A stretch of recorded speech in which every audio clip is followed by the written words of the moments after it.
Number 7 निकाल लें। Book का page number 192, question number 7, page number 192, question number 7। Messrs हक वाला सवाल है ये। सारे बच्चे निकाल के चैट बॉक्स में मुझे बताएं सवाल निकल गया। Question number 7, page number 192, question number 7, page number 192। अच्छा, अब मेरी बात गौर से सुनना। ऊपर वाला डाटा तुम्हें नजर आएगा ट्रायल बैलेंस का, और नीचे देखो, आज नीचे पहली दफा आपको एडिशनल इंफॉर्मेशन दी हुई होगी। ये होती है आपकी एडजस्टमेंट, जिसको देख के आप एडजस्टिंग एंट्री बनाते हैं। जो बाबा ने आपको अलग से रूल समझाए थे ना, वो रूल का हमला आ गया यहां पर। तो सबसे पहले याद रखना, जब भी आप फाइनेंशियल स्टेटमेंट का सवाल सॉल्व करेंगे तो आप सबसे पहले बनाएंगे एडजस्टिंग एंट्रीज।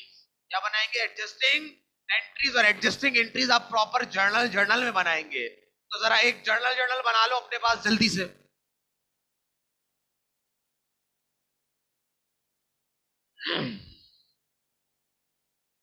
अब अगर किसी बच्चे की एडजस्टिंग एंट्री पक्की नहीं है तो काम खराब हो गया फिर उसका, फिर तो वो गया, फिर मसला है उसके साथ। एडजस्टिंग एंट्री में बाबा ने 3 फिक्स एंट्रियां बढ़वाई थी आपको, एक बैड डेट की, एक डेप्रिसिएशन की, और एक मर्चेंडाइज बचे हुए माल की एंट्री। फिक्स एंट्रियां 3 बनवाई होंगी बाबा ने, एक बैड डेट की, एक मर्चेंडाइज की, जो बचा हुआ माल होता है उसकी एंट्री, बचे हुए माल की एंट्री बनवाई होगी बाबा ने, बचे हुए माल की एंट्री। अब मेरी बात गौर सुनना, जब एडजस्टिंग का हमला आ जाता है तो मर्चेंडाइज जो एंडिंग होती है, एंडिंग, वो एडजस्टमेंट एंट्री में लिखी हुई होती है, यानी नीचे लिखी हुई होती है। और जो आपके पास ओपनिंग इन्वेंट्री होती है वो आपको मिलती है ट्रायल बैलेंस में, यानी ऊपर। जब मैं बोलूं ना ऊपर तो उसका मतलब ट्रायल बैलेंस। पंखे मत देखना, छते मत देखना। मैं जब बोलूं ना नीचे तो समझ जाना सर इसमें से एडजस्टिंग एंट्री की बात कर रहे हैं। एडजस्टिंग एंट्री एडिशनल इंफॉर्मेशन के नाम से दी हुई होगी। सबसे पहली एंट्री देखो, लिखा हुआ है merchandise inventory ending. Adjusting entry में देखो 90,000, 90,000 दिया हुआ है। मर्चेंडाइज इन्वेंट्री एंडिंग, एंडिंग हमेशा याद रखना 99%। जब cost of goods sold calculate करना होता है और एडजस्टमेंट वाले सवाल आप कर रहे होते हैं, देखो असल इनकम स्टेटमेंट बैलेंस शीट आपकी एडजस्टमेंट के साथ ही आएगी। तो आप सबसे पहले आप याद रखना कि एडजस्टिंग एंट्रीज बनती है एक सेपरेट पेज पे, और आपकी इनकम स्टेटमेंट बनती है नेक्स्ट पेज पे, फिर आखिरी चीज होती है बैलेंस शीट। खैर, आप तो फर्स्ट ईयर बी वालों हो, फर्स्ट ईयर बी वालों का आज पहली इनकम स्टेटमेंट बनाई जा रही है जिसमें एडजस्टमेंट का हमला शामिल है। ठीक है, अभी इनकम स्टेटमेंट को अपने दिमाग से निकाल दो और एडजस्टिंग एंट्री के लिए जर्नल बनाओ। और किस तरीके से सॉल्व करोगे, आइए जरा बोर्ड पे मुजाहिरा फरमाइएगा, मुलाहिजा फरमाया जरा। तुम लोग वॉइस चेक करते रहना, सही वॉइस चेक करते रहना। इसके बाद सिर्फ फिर बैलेंस शीट है और फिर फाइनेंशियल खत्म। लेकिन आपने खुद से कोई सवाल नहीं करना, अभी तक खुद से कोई सवाल नहीं करना है आपने। आवाज आ रही है? खुद से सवाल नहीं करना है, यहां भी जा रही है। सबसे पहले इदारे का नाम, बगैर एडजस्टमेंट के याद रखना अब फाइनेंशियल स्टेटमेंट का गुजारा नहीं है। मैसर्स हक एंड सन्स जनरल जर्नल। तुम प्रॉपर जर्नल बनाना, मैं सिर्फ एंट्रीज बना रहा हूं बगैर जर्नल के। जर्नल एडजस्टिंग लिखोगे तुम, जर्नल एडजस्टिंग। प्रॉपर जर्नल बनाओ, date, particular, posting, reference, debit और क्रेडिट।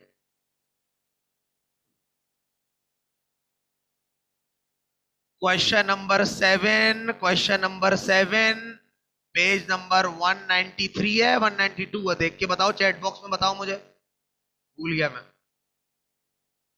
पेज नंबर 192 से स्टार्ट हो रहा है ये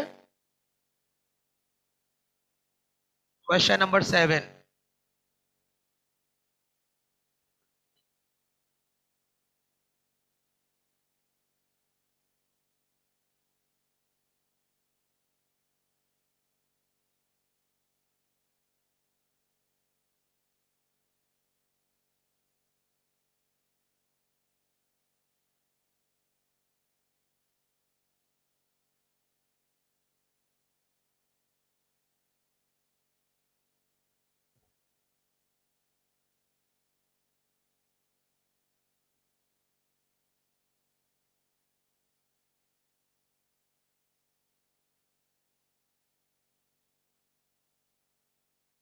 date, particular, posting reference, debit और क्रेडिट।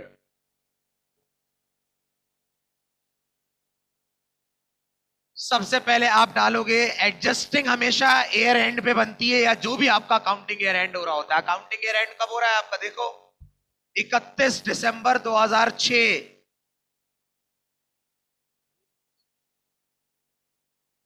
2006 दिसंबर 31। सबसे पहली देखो, और दूसरी तीसरी तीनों देखो, तीनों फिक्स एंट्रीज हैं, तीनों फिक्स एंट्रीज हैं, पहली दूसरी और तीसरी। पहली है मर्चेंडाइज बचे हुए माल की, दूसरी है डेप्रिसिएशन एक्सपेंस की, और तीसरी है आपकी बैड डेट की। बाकी जो तीन है, चौथी पांचवी और छठी, वो आपके रूल्स वाली एडजस्टिंग एंट्री है, रूल्स वाली, जो बाबा ने अलग से लिख के करवाई था। तो पहली एंट्री बनाने जा रहा हूं मचे हुए माल की, मर्चेंडाइज इन्वेंट्री डेबिट। ये मर्चेंडाइज एंडिंग होती है, याद रखना। अब एडजस्टमेंट में याद रखना, जब भी एडजस्टमेंट में कोई मर्चेंडाइज दी हुई हो तो याद रखना आपकी एंडिंग इन्वेंट्री होती है। ओपनिंग ऊपर दी हुई होती है ट्रायल बैलेंस में, जब मैं ऊपर बोलूं समझ जाओ ट्रायल बैलेंस, जब मैं नीचे बोलूं समझ जाओ एंडिंग। एडजस्टिंग की बात कर रहा हूं। मर्चेंडाइज इन्वेंटरी डेबिट कितना है देख के बताना। और expense and revenue summary credit,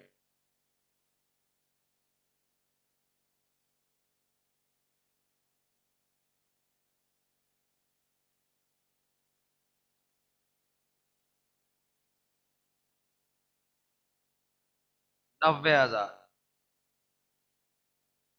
narration to record merchandise inventory ending,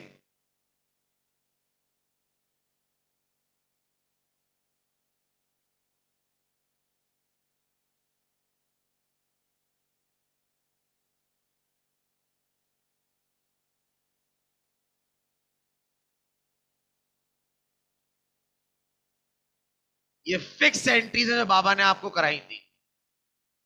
पहली फिक्स है, दूसरी भी फिक्स है, तीसरी भी फिक्स है। फिक्स एंट्री में इधर उधर देखने की जरूरत नहीं है, डायरेक्ट एडजस्टमेंट वाले की एंट्री पास करोगे।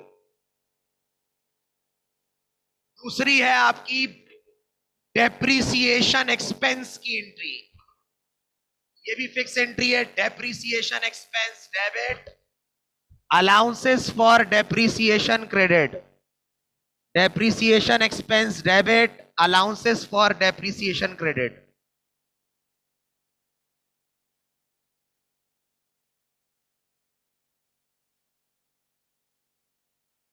कितना,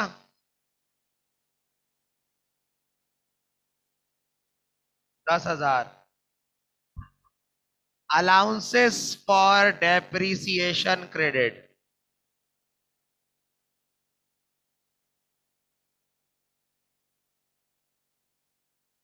ये फिक्स बाबा ने लिखवाई थी ना।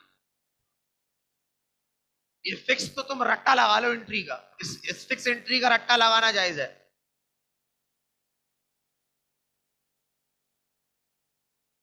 To record merchandise, sorry, to record depreciation expense,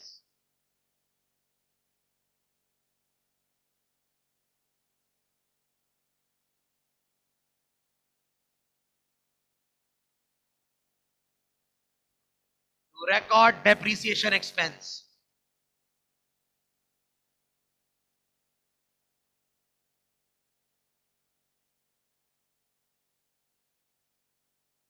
तीसरी देखो फिक्स एंट्री होगी, एस्टिमेटेड बैड डेट एक्सपेंस 4,000 रुपए, एस्टिमेटेड बैड डेट एक्सपेंस 4,000 रुपए।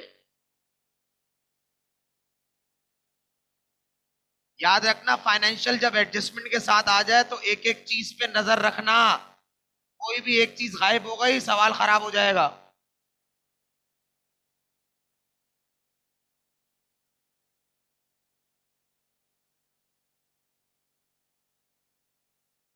तीसरी एंट्री है बैड डेट। मैं जर्नल नहीं बना रहा, आप लोग उसी जर्नल में कंटिन्यू कर लेना। Bad debt expense debit, allowances for bad debt credit.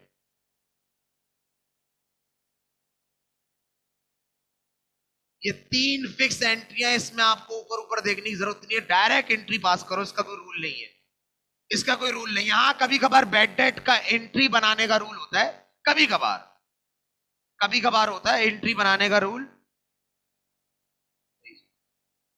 चल रहा है सही? कभी कभार एंट्री बनाने का रूल होता है। खैर अभी हम उसकी बात नहीं करें, अभी तुम पहली दफा इनकम स्टेटमेंट बनाने जा रहे हो जो एडजस्टमेंट के साथ आ रही है, तो एक एक चीज गौर से सुनना। 4,000 रुपए, इसकी नरेशन लिख दो, to record bad debt expense.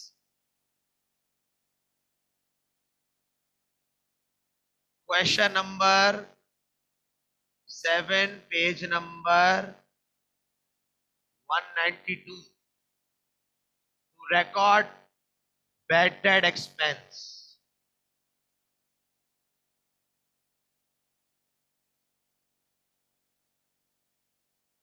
अब जो एडजस्टिंग एंट्रीज आएंगी तुम्हारी वो रूल वाली होंगी। अब जो एडजस्टिंग एंट्री आएंगी तुम्हारी वो रूल वाली होंगी।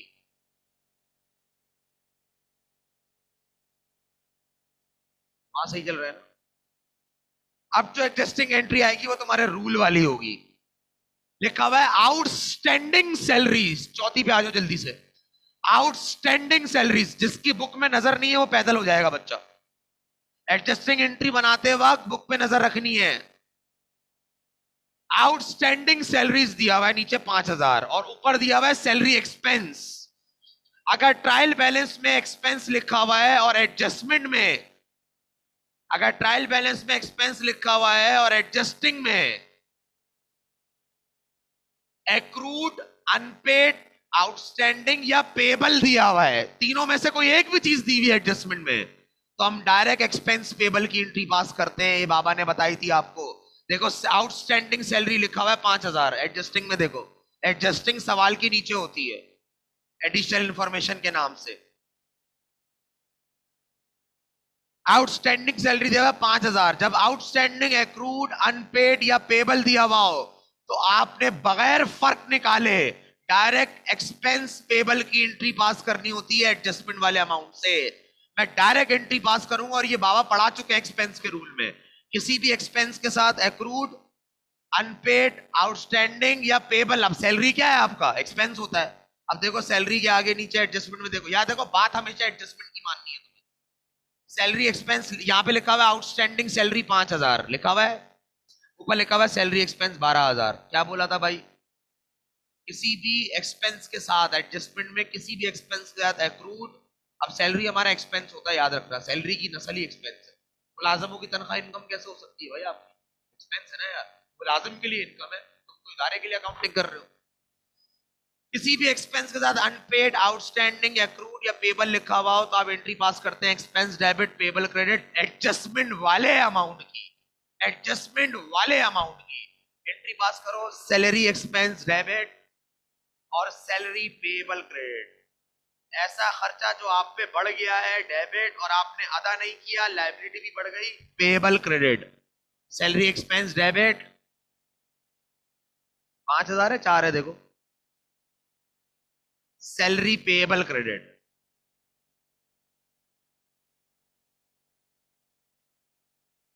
ये है वो रूल वाली एडजस्टिंग एंट्री जिसके लिए बाबा ने आपको एक्सपेंस का रूल पढ़ाया था।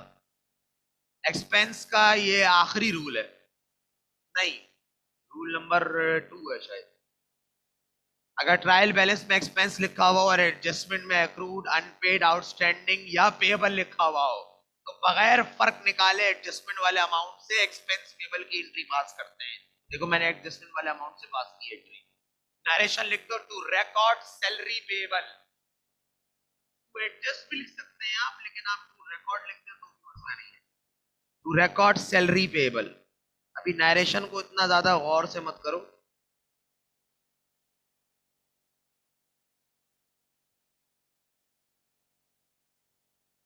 अब आ जाओ एडजस्टमेंट नंबर 5 पर।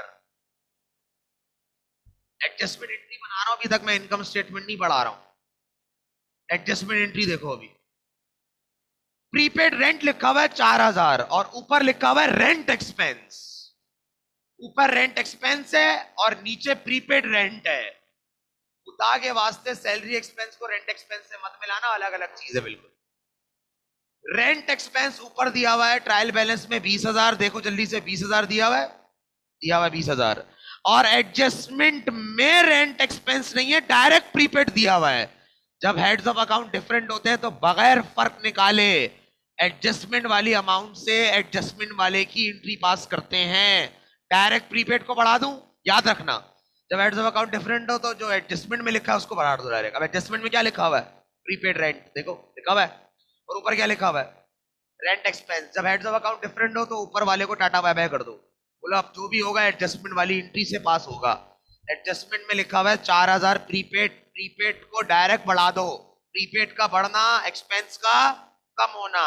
प्रीपेड रेंट डेबिट और रेंट एक्सपेंस क्रेडिट। अब जिसको रूल याद नहीं है एडजस्टमेंट के, तो उसको अल्लाह हाफिज कहने का दिल चाहेगा भाई। जब भी बाबा ने बहुत ताकीद से बताया था रूल पढ़ लेना। प्रीपेड का बढ़ना, एक्सपेंस का कम होना। बगैर फर्क निकाले हम एडजस्टमेंट वाले अमाउंट की प्रीपेड की एंट्री पास करेंगे।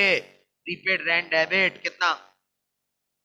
4,000। प्रीपेड का बढ़ना, एक्सपेंस का कम होना, rent expense credit.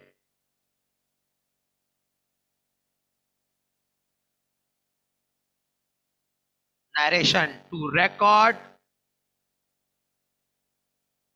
Prepaid rent.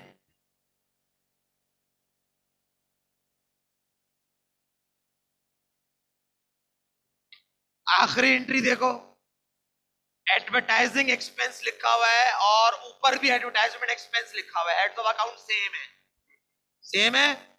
जब भी हेड्स ऑफ अकाउंट सेम होते हैं तो हम सबसे पहले फर्क निकालते हैं। फर्क निकालो, कितना आ रहा है? 7,000। चेक कर लो, ऊपर है 5,000 और नीचे है 12,000। जब भी हेड्स ऑफ अकाउंट सेम होगा एंट्री बाद में देखो, पहले फर्क निकाल लो। पहले फर्क निकाल लो, 7,000 रुपए फर्क आ रहा है, यानी एंट्री जो है वो 7,000 से बनेगी। अब क्या बनेगी जरा गौर से देखना। मुझे बताओ, ऊपर एक्सपेंस 5,000 और नीचे 12,000 है, मजीद बढ़ रहा है एक्सपेंस? हाँ, एडजस्टमेंट से पता लगता है, देख लो। जो भी बोलेगा एडजस्टमेंट बोलेगा, देख लो। जो भी बात माननी है एडजस्टमेंट की माननी है। एक्सपेंस 12,000 हो रहा है, पहले 5 था, 7,000 से मजीद बढ़ रहा है एक्सपेंस। याद रखना मेरी बात, एक्सपेंस का मजीद बढ़ना भी पेबल की निशानी है। एक्सपेंस का मजीद बढ़ना भी पेबल की निशानी। हमें कैसे पता लगेगा मजीद बढ़ रहा है? एडजस्टमेंट में देख के बताओगे ना। चेक कर लो, एडजस्टमेंट में 12,000 है, 12,000 ज्यादा है, बढ़ रहा है ना, मजीद बढ़ रहा है। ऊपर कितना था? 5। नीचे कितना है? 12। कितने से मजीद बढ़ रहा है? 7,000 से। एक्सपेंस का मजीद बढ़ना भी पेबल की निशानी है, याद रखना। एक्सपेंस का मजीद बढ़ना भी पेबल की निशानी है, बस दोनों में फर्क क्या है? एक में फर्क निकाल के एक्सपेंस पेबल की एंट्री पास करेंगे और एक में बगैर फर्क निकाले। फर्क किस में निकालना है? जब हेड्स ऑफ अकाउंट सेम हो और तुम्हें लग रहा हो कि एक्सपेंस नीचे ज्यादा है और ऊपर कम है, तो एक्सपेंस पेबल की एंट्री पास, लेकिन फर्क निकाल के। बगैर फर्क निकाले एक्सपेंस पेबल की एंट्री कब पास होती है? जब डायरेक्ट एडजस्टमेंट में एक्रूड, अनपेड, आउटस्टैंडिंग या पेबल दिया हुआ हो, तो उसमें भी आप बगैर फर्क, उसमें पर बगैर फर्क एंट्री वही बनेगी, लेकिन बगैर फर्क निकाले। तो यहां भी मैं एंट्री बनाऊंगा advertisement expense debit, advertisement payable credit, पर एंट्री बनेगी 7,000 से। कितने से बनेगी? 7,000 से। एंट्री बना लो, इधर बना रहा हूं, advertising expense debit, advertising payable credit.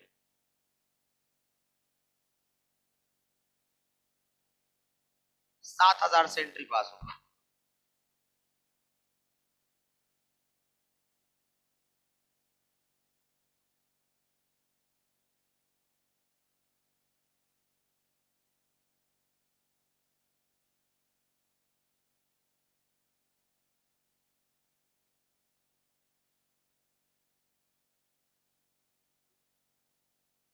to record advertising payable.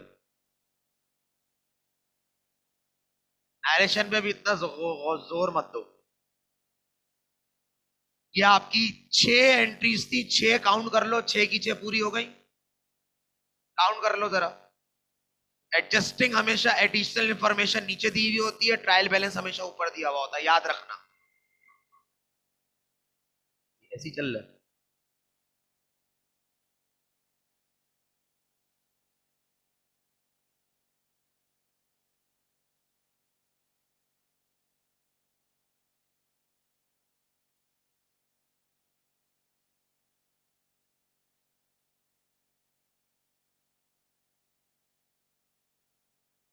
इसको कॉपी कर लो बच्चों, इसको कॉपी कर लो।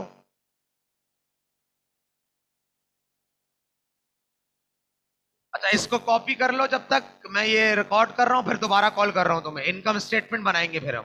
पहले एडजस्टिंग एंट्रीज कॉपी कर लो अपनी सारी। बगैर एडजस्टमेंट के कोई काम नहीं है, याद रखना। अब असल सवाल आएगा एग्जाम में एडजस्टमेंट के साथ। अब इस एडजस्टमेंट की एंट्री तो तुमने बना ली है, लेकिन इनकम स्टेटमेंट में इसका असर कैसे आएगा वो देखना है।